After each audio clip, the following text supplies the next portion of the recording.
Maksudnya kan ini luas bangunan total 90, kita bagi 2 rumah berarti kan hanya 45 ya. 45 2 lantai nih. 2 lantai dan berarti kan satu lantai hanya 20-an kayak gitu. Tapi ini kesannya bisa dapet lebih luas dibanding ininya gitu.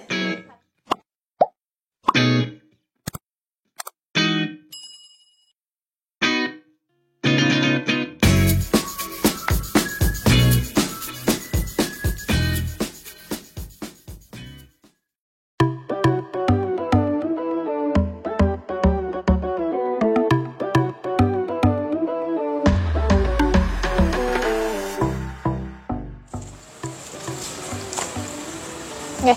Assalamualaikum warahmatullahi wabarakatuh. Ketemu lagi dengan saya Devi dan suami saya Gali. Kami dari Rancang Bangun 123, kontraktor desain and build spesialis rumah tinggal. Nah, kali ini nih kami mau nge-review rumah nih yang cukup unik. Ini ada satu proyek, ada 2 rumah gitu. Jadi tapi per rumahnya itu rumah terkecil kita ya, Bi ya. Maksudnya terkompak nih dengan luas lahan 150 dibagi 2. Dan luas bangunan total 90 meter persegi, itu udah untuk kedua rumah. Nah, mungkin untuk pembahasan lebih detail kayak biasa ya, ini bakal langsung dijelasin oleh Mas Gali. Nah, ini gimana Abi, kira-kira konsep rumahnya bisa Abi bantu jelasin? Betul, seperti yang Umi udah bilang ya, memang ini challenge terbesarnya adalah lahan yang cukup kompak. Ya memang kompak atau enggak relatif ya, tapi bagi proyek-proyek yang biasanya udah kita kerjain, itu dengan luasan satu rumahnya kira-kira 75, itu cukup challenging karena kita itu diminta oleh kliennya untuk punya banyak bukaan di dalam rumahnya gitu. Jadi terutama di lantai satunya, kalau misalkan kita mau ngebangunnya dipentok-pentokin gitu ya, istilahnya dimanfaatin tuh gitu tanah ya, dari luasan segitu ya semuanya buat bangunan, ya tentunya bisa-bisa aja. Cuman challenge-nya di sini kita pengen banyak taman atau ada view bukaan keluar. Kayak gitu Mi, jadi challenge-nya di situ. Jadi makanya nanti kalau kita lihat denahnya ya, jadi dari luasan segitu yang dibangun itu tidak semuanya Mi. Jadi kita banyak area-area sisi kanan atau sisi samping dan sisi belakangnya itu dibangun taman kayak gitu, bukan dibangun rumah kayak gitu. Jadi itu mungkin secara umum, dan mungkin kita bahas dari sisi tampak luarnya dulu. Dari fasadnya bisa dilihat konsepnya itu memang minimalis banget gitu ya, putih bersih gitu ya. Kemudian minimalis, atap segitiga zaman now ini kayak ala Skandi ya. Minimal gitu. Skandi minimalis gitu ya. Ya kurang lebih gabungan dari 2 style itu gitu ya. Putih warnanya karena memang di dalam interiornya pun konsepnya kita banyak menggunakan cat warna putih, karena kan sebagai salah satu solusi buat rumah yang kompak untuk terlihat luas kan kita pengennya putih, makanya luar dalam kita banyak dominasi warna putih. Dilihat dari fasadnya gitu ya. Di sini ada jendela misal, pintunya bisa dilihat tuh ada kayak kotak-kotak kayak gitu ya. Jadi sebetulnya sih itu salah satu bentuk dari tritisan. Jadi tritisan itu fungsinya untuk mengurangi efek dari panas cahaya matahari langsung ya. Betul, dan juga hujan ya. Jadi air hujan tuh harapannya nggak masuk ya, apalagi kalau kita pakai kusen kan ada sealernya tuh. Nah, supaya air tuh nggak masuk ke dalam, kita butuh yang namanya tritisan. Jadi yang mandatori atau yang paling penting tuh ada yang di atas gitu ya.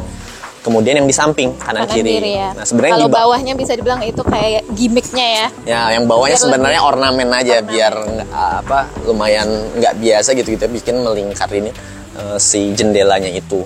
Walaupun nanti itu ada trade off-nya, nanti kita bahas detail di jendela itu pas kita ke atas deh kayak gitu. Jadi menurut saya itu yang cukup berbeda gitu dari ini biasa.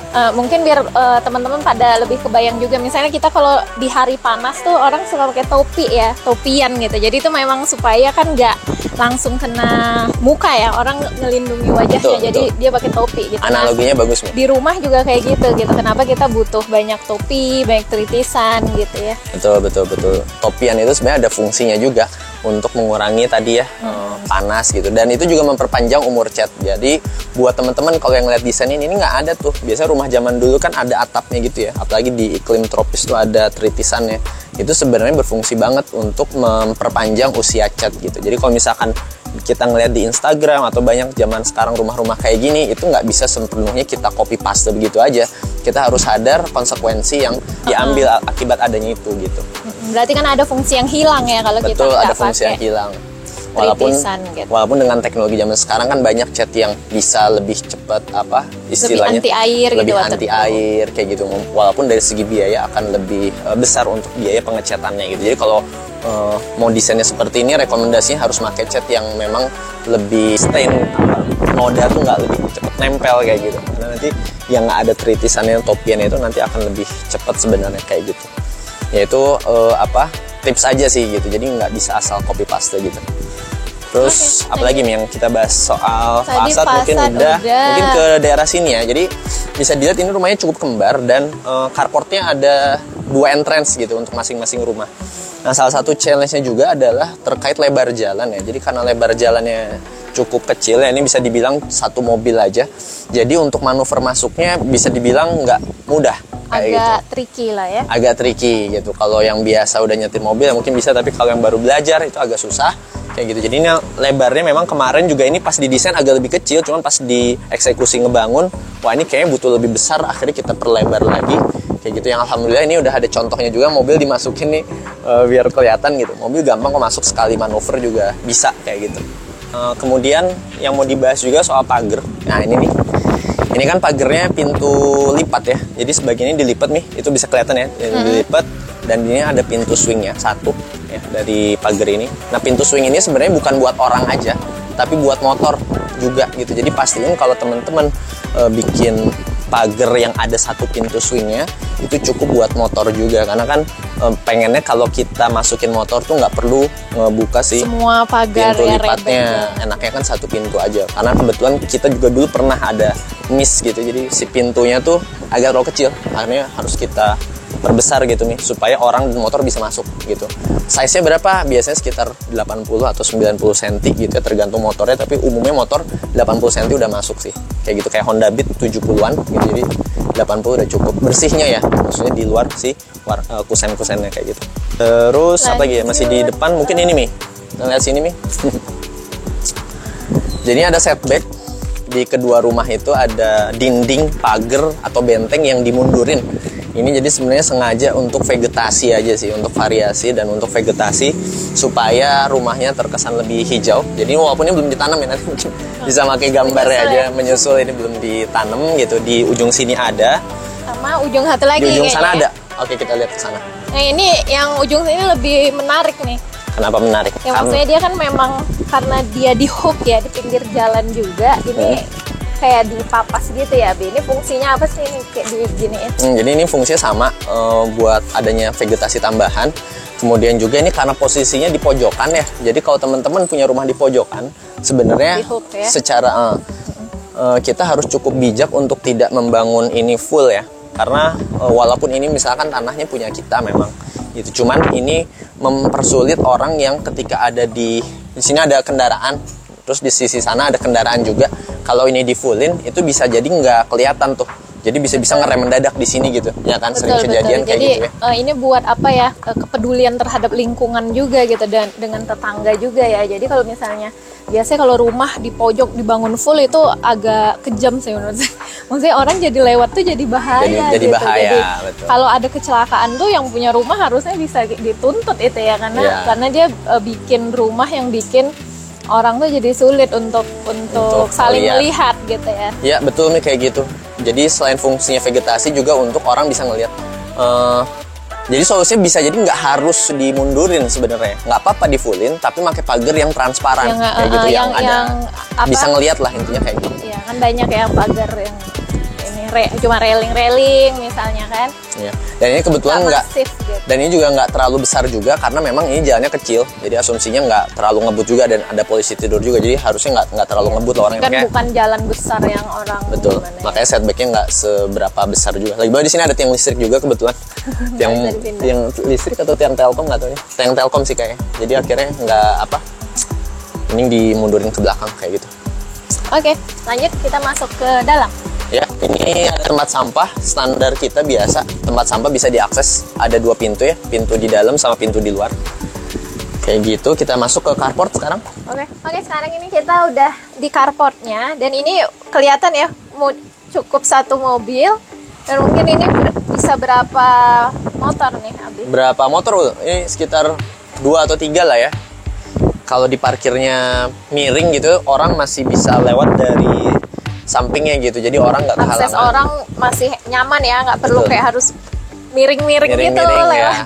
mau masuk ke rumah. Kelihatannya ini juga ya apa nyatu ya carportnya sama rumah sebelah. Jadi memang carportnya disatuin nih dari dua rumah itu. Walaupun kalau dari sisi interiornya rumahnya benar-benar kepisah sebenarnya. Cuman kalau untuk carportnya kita putuskan untuk di sharing aja supaya parkirannya lebih luas dan kalau misalkan ada tamu bisa parkir di sebelah untuk masuk ke sini. Mengingat kondisi jalannya juga parkir di depan tuh susah ya, karena pasti orang nggak akan bisa lewat. Kayak gitu. Tapi untuk tiap rumahnya memang udah bisa muat satu mobil dan beberapa motor lah. tadi ya. Betul. Kayak gitu. Terus di sini ada apa? Terus di sini ada taman nih. Jadi tamannya satu rumah tuh ada dua, satu spot di sini, satu spot di sana sebelah ruang keluarga. Kemudian di sini ada akses pintu. Ini ada pintu ke mana? Ke area mana tuh? Taman samping ya, taman samping. Nah, ini taman samping. Ini kita pakai bahannya ini namanya perforated metal.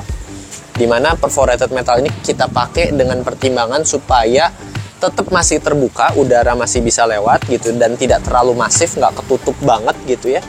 Tapi tetap masih kebuka gitu. Dan secara privacy juga masih cukup aman karena orang di dalam situ nggak terlalu terlihat lagi gitu, samar banget gitu. Oke, sekarang biar nggak penasaran lagi ya, langsung kita masuk aja ya, lihat dalam rumahnya. Yuk. Oke, ini kita masuk ke dalam rumahnya dan wow, ini tuh lebih luas ya dibanding bayangan Umi, karena kalau misalnya kita hitung yang tadi ya, maksudnya kan ini luas bangunan total 90, kita bagi dua rumah berarti kan hanya 45 ya.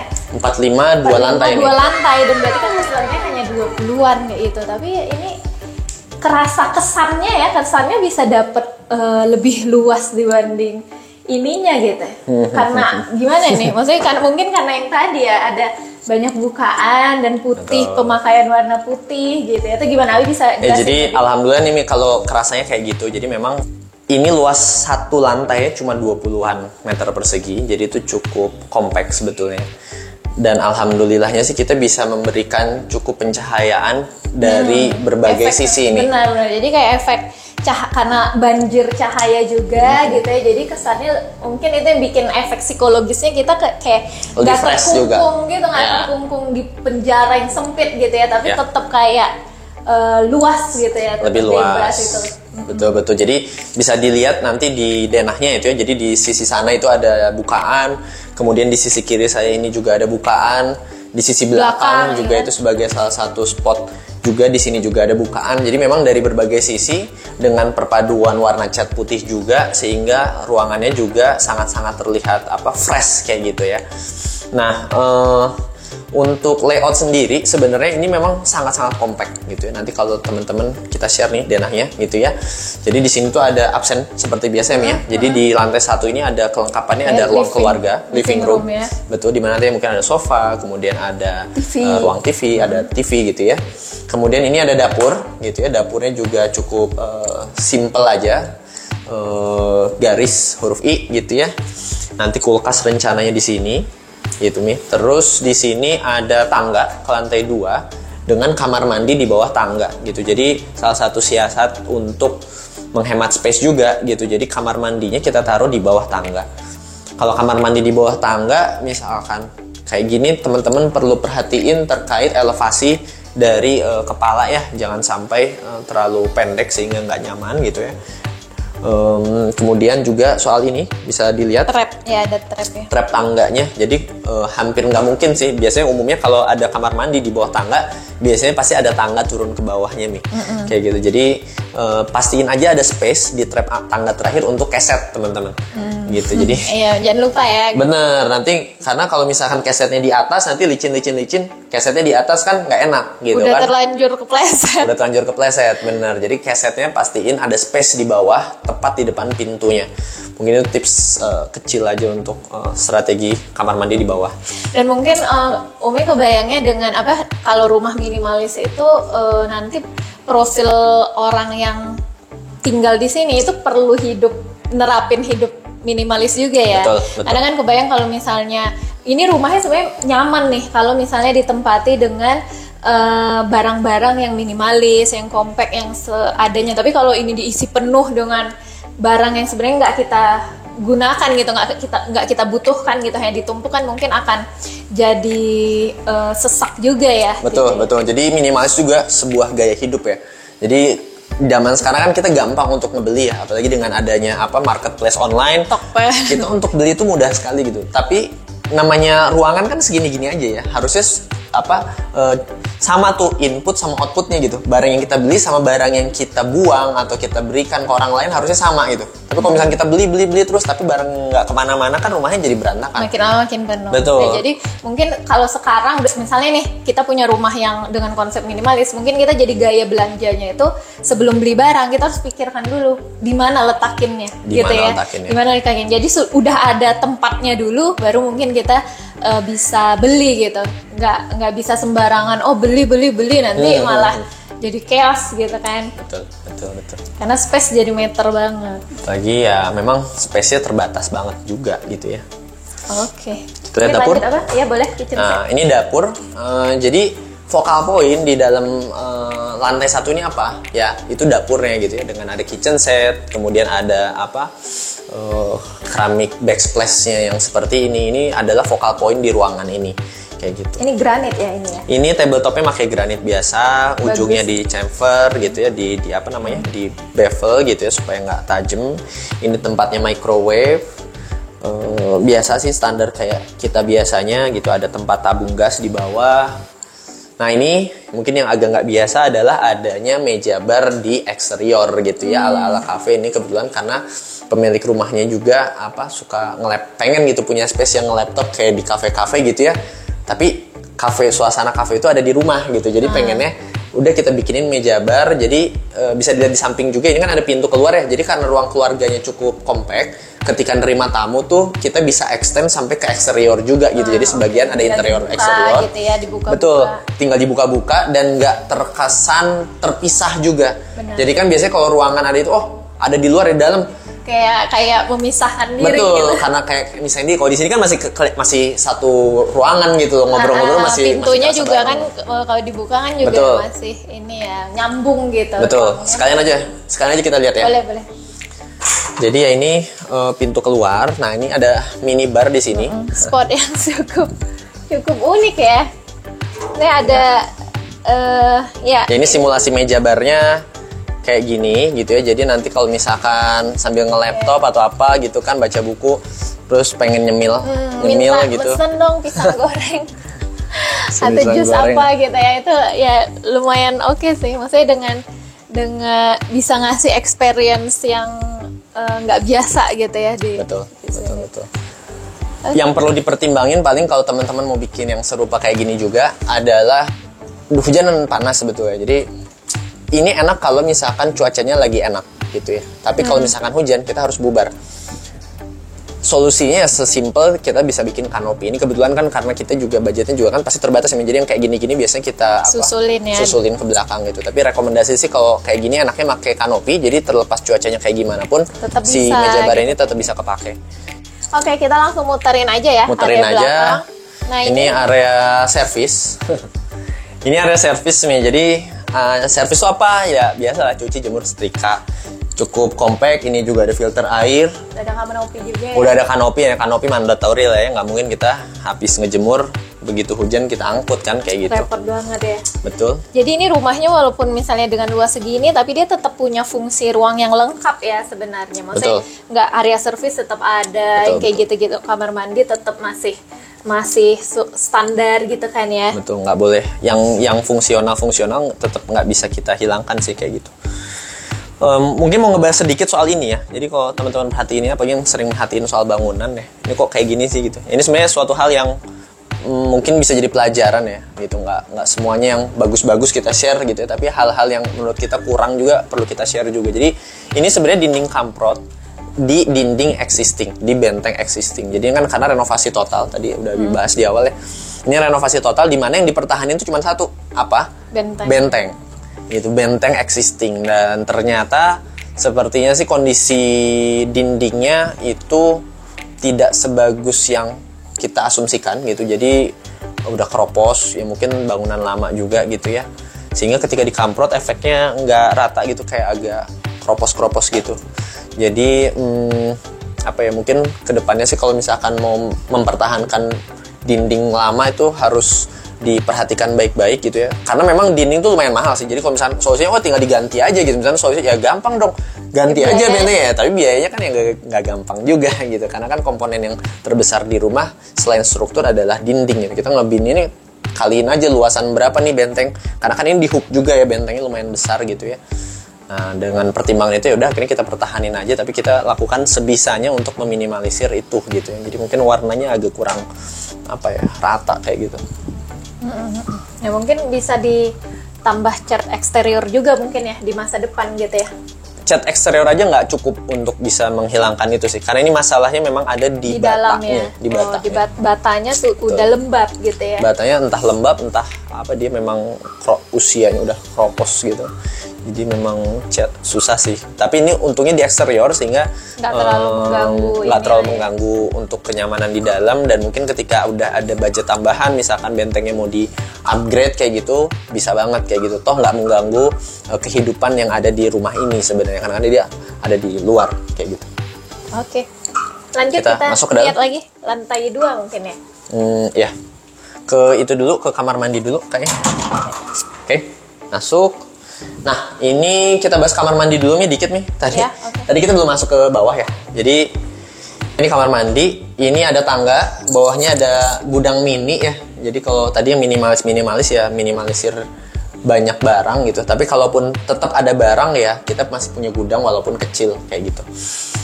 Nah, ini kamar mandi. Cukup compact juga, nanti bisa dilihat ya. Jadi kelengkapannya shower sama kloset kayak gitu ya, kloset duduk. Jadi kloset duduknya sengaja ditaruh di sana karena kan elevasinya lebih pendek tuh si plafonnya. Sementara yang shower yang tinggi di sini gitu. Nah, untuk yang di sini bisa dilihat nih ya, shower tuh nyebrot langsung ke apa nih teman-teman, ke pintu gitu. Jadi makanya pintu harus bahan yang benar-benar tahan air. Nah, ini kita pakai bahan UPVC gitu ya, bukan PVC ya, itu beda. Ada UPVC, ada PVC. UPVC ini kayak material atap gitu, jadi dia memang kena panas, kena air, insya Allah lebih tahan ketimbang yang PVC. Tapi jangan pakai kayu gitu ya, atau kalaupun kayu harus banyak treatmentnya, karena air semprotan showernya langsung kena ke si pintunya gitu ya. Jadi kalau misalnya area basah, area keringnya itu kamar mandinya besar kayak gitu kan, itu sebenarnya aman-aman aja tuh kalau pakai pintu yang bahannya kayu gitu, relatif aman. Tapi kalau misalnya sekecil ini kamar mandinya ya pintunya harus yang tahan air. Oke, kita lanjut ke lantai 2 langsung ya. Berarti di lantai 1 ada yang mau dibahas lagi nggak kira-kira? Lantai 1 udah selesai semua, kecuali itu mungkin panel. Boleh. Nah, ini ada panel nih. Ini bentuknya kayak apa sih nih gitu kan, mungkin orang pas ngeliat. Jadi ini request khusus juga gitu ya. Ini adalah panel tempat dari segala macam kelengkapan elektronik kayak MCB, modem internet, kemudian ada juga MCB supaya lebih rapi. Tapi ini tetap kita kasih lubang-lubang supaya ada ventilasi dan sinyalnya nggak ke blok kayak gitu. Biasanya ini cukup merusak ini sih namanya, merusak estetik. Merusak estetika, betul. Karena apalagi misalkan kabel fiber optiknya bergelantungan di plafon kan jelek ya. Alhamdulillah ini bisa kita bikin rapi lah kayak gitu. Ya, ini kan bersih ya, bebas. Putih bersih ya, ini juga jadi nyaru lah sama si dinding. Ini doang sih terakhir nih, bisa ke lantai 2 habis ini. Oke, nah berarti kita sekarang lanjut langsung ke lantai 2 ya. Ya. Nah, terus ini nih kan ini bahas tangga nih. Nah, biasanya tuh kan kalau rumah lahan sempit tuh biasanya tantangan terbesar itu biasanya suka tangga tuh, bingung tuh nempatin tangga di mana. Karena kan dia cukup ngambil space ya, Bi. Dan masalah kenyamanan tangganya juga kan, tangga punya aturan-aturan ergonomis tertentu ya. Betul. Supaya untuk tetap nyaman untuk dinaikin gitu. Nah, itu kira-kira ini gimana, Bi? Kalau Umi sendiri ngerasain gimana? Masih oke sih sebenarnya. Paling di area puterannya ini aja ya yang mungkin kalau untuk orang dewasa sih nggak masalah, masih nyaman-nyaman aja. Tapi ngeri ngebayangin anak-anak paling ya kalau untuk. Betul. Jadi ini suatu trade off lah ya. Jadi apakah semua itu bisa kita capai kesempurnaan ya? Enggak lah, pastinya ada yang harus kita bayar gitu, dengan lahan yang kompak, dengan bukaan yang kayak gini, lahannya jadi kecil, otomatis ada yang harus sedikit dikorbanin. Nah, kebetulan kita kesepakatannya yang dikorbanin adalah bordes tangga gitu. Jadi tangga tuh idealnya punya bordes. Mungkin kalau teman-teman nggak tahu bordes tuh kayak gitu ya. Ada, kita kasih lihat aja fotonya gitu. Jadi nggak ideal sebenarnya untuk di belokan itu kita pakai kipas gitu ya. Kipas tuh berarti dibagi segmen yang banyak, dan kebetulan tangga ini punya kipas yang cukup banyak banget gitu ya. Jadi memang cukup beresiko. Nah, antisipasinya kayak gimana? Antisipasinya adalah kita pakai yang namanya handrail yang vertikal kayak gini. Ini yang ini ya. Menurun dari atas ke bawah, karena ini kipasnya lumayan banyak nih. Jadi biar ada pegangan pas naiknya gitu Betul, ya. betul. Ini karena kebetulan sudah di-approve juga oleh pemilik rumah, karena ya tadi kita kan ada trade off ya, ada yang dibayar gitu dengan lahan yang sempit. Apa yang kita korbanin ya? Yang kita korbanin ini adalah ini gitu. Dan kebetulan kan pemilik rumahnya juga masih fit gitu ya, muda. Sementara kalau misalnya untuk lansia, tentunya ini salah satu yang harus kita hindari kayak gitu teman-teman. Dan untuk mensiasati tangga supaya lebih compact juga, kita bisa bikin si ininya nih, steppingnya tuh dia agak masuk gitu loh. Jadi nanti mungkin ilustrasinya saya kasih di sini ya, supaya tangga itu bisa lebih compact, tapi tetap untuk pijakannya tetap bisa 30 cm, jadi cukup nyaman juga kayak gitu. Oke, sekarang kita udah sampai nih di lantai 2. Ada apa aja ya? Lantai 2. Nah ini sebelum bahas lantai 2 nih, satu doang. Ini nih. Ini namanya saklar hotel teman-teman, atau saklar tukar. Tukar ya. Jadi fungsinya adalah untuk di tangga ya, gitu. Jadi kalau misalkan kita punya lampu di tangga, saklar itu sepasang nih. Jadi ada di atas sama ada di bawah. Jadi dia nggak, on off-nya relatif terhadap kondisi lampu. Jadi kalau misalkan kondisi lampunya nyala, kita matiin, kita turun ke bawah, nyalain lagi bisa tuh. Jadi intinya fleksibel, nggak kayak saklar biasa. Ini wajib sih buat tangga atau buat koridor. Biar nggak bolak-balik. Nggak bolak-balik. Mau lewat tangga gelap, jadi nyalain, dipencet dulu terus sampai bawah, pengen matiin lampunya naik lagi. Betul. Jadi looping ya. Betul. Oke, nah ini ada apa aja nih di lantai 2, Bi? Nah, lantai 2 ini ada foyer kecil, sebelah kiri ada kamar mandi, ke depan itu adalah kamar tidur anak, sebelah kanan ini kamar tidur utama. Untuk saat ini keluarganya belum ada anaknya gitu, jadi sementara ruang atau kamar tidur anak ini jadi ruang kerja. Ruang kerja gitu, perumahannya ya. Oke. Betul. Mungkin kita lihat dulu ya ke kamar utama. Kamar utama dulu boleh. Ini kamar utama, udah ada beberapa barang yang dipindahin. Ini kamar ini tuh ber-AC ya, satu-satunya tempat yang ber-AC, makanya desain si kusennya juga tidak ada ventilasi kayak gitu. Jadi ventilasinya buka tutup gitu ya, harus secara manual. Jadi ketika AC dimatiin ini dibuka, tapi begitu AC dinyalain ini bisa ditutup kayak gitu. Nah, ini mau liatin ini sedikit tadi soal jendela. Jadi yang tadi saya bahas di awal nih, yang Abi bahas di awal soal si jendela tuh dia ada nge-frame. Itu jadi sebenarnya yang wajib tuh adalah sebenarnya yang atas. Kalau ada kanan kiri ini oke, karena ya. ada hujan dari samping biasanya. Kalau nggak ada topian itu di atas, itu biasanya bisa jadi bocor gitu. Karena apalagi kusen aluminium biasanya sealant-nya tuh ada lifetime-nya juga. Kadang-kadang air bisa masuk gitu. Jadi bagusnya sih ada topian kayak gitu. Dan yang bawah ini sebenarnya ornamen aja. Dia sifatnya dekoratif aja, hiasan aja. Paling kalau teman-teman mau mengcopy desain kayak gini, jangan lupa untuk bikin si bagian bawahnya itu miringnya ke luar. Dan biar itu nggak malah diperhatiin. ngegenang di situ. Betul sekali. Bikin masalah ya. Jadi ini kalau misalkan tukangnya nggak aware, bikin aja nanti malah justru air tergenang, malah jadinya nanti masuk ke sini nih, turun ke bawah gitu. Dan ini pernah kejadian di lokasi-lokasi yang lain kalau tukangnya belum dicek kayak gitu pekerjaannya. Memang itulah fungsinya quality control ya. Jadi yang kayak gini-gini kan digambar kayak gitu, tapi aktual pengerjaannya bisa lain kayak gitu. Soal kamar ini sih paling itu aja. Mungkin kita lanjut ke kamar sebelah. Oke, lanjut kita ke kamar tidur anak. Nah, kamar tidur anak ini compact banget juga. Ada view untuk keluar. Sementara ini untuk untuk ruang kerja dulu sih. Terakhir kamar mandi. Oke, lanjut nih ke kamar mandi nih. Ini ya kamar mandi. Ya, ini terakhir soal kamar mandi gitu ya. Jadi kamar mandinya. Ini nih rumahnya tetap punya 2 kamar mandi ya. Jadi kalau tamu datang itu nggak perlu bisa dibawa, nggak perlu naik gitu ke atas ya. Ya, kamar mandi di bawah ada 1, di atas ada 1. Ini juga ada cermin. Shower lagi-lagi mepet ke mana nih? Ke pintu ya. Jadi pintunya memang harus tahan air banget. Itu aja sih. Oke, sekian review rumah pertama nih dari kami. Mungkin mau lanjut kita review rumah kedua apa gimana nih? Rumah kedua itu sama persis. Sebenarnya nggak sama persis nih. Jadi dia mirip banget lah 11 12 12 13 gitu. Bedanya dikit aja. Paling yang perbedaan paling mencolok di fasadnya lantai 2-nya tuh ada balkon nih, di kamar tidur utama nanti. Nah ini nih bisa dilihatin kayak gini kan, kamar tidur utamanya ada balkonnya, terus sama si style kitchen setnya yang beda gitu ya. Kurang lebih itu aja sih yang beda, sisanya sih sama kayak gitu. Sama ya. Oke, kalau gitu kita sampai sini dulu review rumah hari ini. Nah, jangan lupa juga buat teman-teman nih yang punya rencana untuk ngebangun baru, misalnya dari lahan kosong gitu, atau mau ngerenovasi rumahnya, itu bisa kontak Rancang Bangun 123. Nanti kontaknya bisa di sini atau di deskripsi video kayak gitu. Nah, kami melayani desain dan pembangunan rumah tinggal spesial. Jadi hanya rumah tinggal ya untuk area Bandung Raya dan Jabodetabek. Gitu. Oke, sekian dari kami. Sekiranya video ini bermanfaat, silahkan di like, di komen aja kalau ada pertanyaan, dan di subscribe. Terima kasih. Wassalamualaikum warahmatullahi wabarakatuh.